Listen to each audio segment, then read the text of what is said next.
Do you remember when robbers and kidnappers had to wait until nighttime to do their business? Apparently they don't have to do that anymore. They can just pretend to be an ICE agent, bust into your small business, tie you up, and take all your money. And you won't know the difference between a real ICE agent and an actual criminal, because the ICE agents act like criminals. So there's very little difference until you see them emptying out your cash register. That's what happened in Pennsylvania when a guy dressed up as an ICE agent busted into a car repair shop, tied up the lady with zip ties, and robbed the place. Now get this, he was so brazen with it that this car repair shop was right beside the 15th Precinct Law Enforcement Office of Detectives. Right beside it. And he was like, yeah, I see your law enforcement. I'm going to go and rob this thing right beside you because nobody can tell the difference. He got a 2.5-hour head start before they even knew what happened. This is the problem with ICE agents going around disappearing people, kidnapping people off the street with masks, sunglasses, and hats to hide their identities. They do not answer any questions. They do not show any badges. Usually in law enforcement, they have to show their badge number. Even FBI agents will flip their badge open so that you can see that they are legit. When they come to your house, they are supposed to show you a warrant for any type of search and seizure that they are conducting. These things are in the Constitution.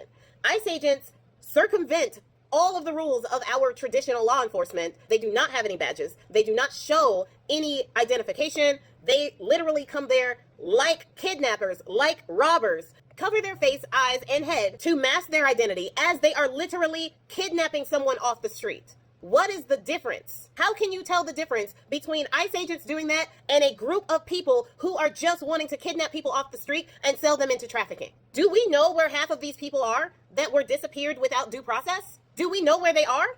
Do we have the names of all of these people? Can they be contacted by family members, a lawyer, or anybody else? How many people have been disappeared permanently by people who are not actually ICE? This robbery is just the one we know about. And if you want to know the biggest problem with this, other than the obvious inhumane treatment of human beings that pay more taxes than Elonia Muskrat and Captain Bone Spurs combined, this is the problem. We don't know what the training is of these ICE agents. We don't know how long a lot of these ICE agents have been on the force and what type of training processes they go through. But the speculation is that people from the Proud Boys, January 6th, from Patriot Front, those are the type of people who are infiltrating into ICE with no training just to kidnap these people off the street. And how do we know any differently? How do we know how these people are treated after they are being kidnapped? How do we know that these people are actually going to government facilities and not being sold for profit? How do we know? That is a genuine question. Because we don't. And they sow this rhetoric of dehumanization of these people, calling them all criminals and dangerous when you're going to a Home Depot and an LA Fitness to go and get them. You're targeting farms and hotels and churches. But these people are the dangerous ones. The Black community knows this very well, that the people dealting the violence are the main ones saying that the other people who violence is being dealt upon them are the violent ones. We've seen this before, and they're doing it now with the Latino community. We have already established that immigration from South America is less than 300,000 a year, whereas immigration from Canada and Europe is 2.2 million a year.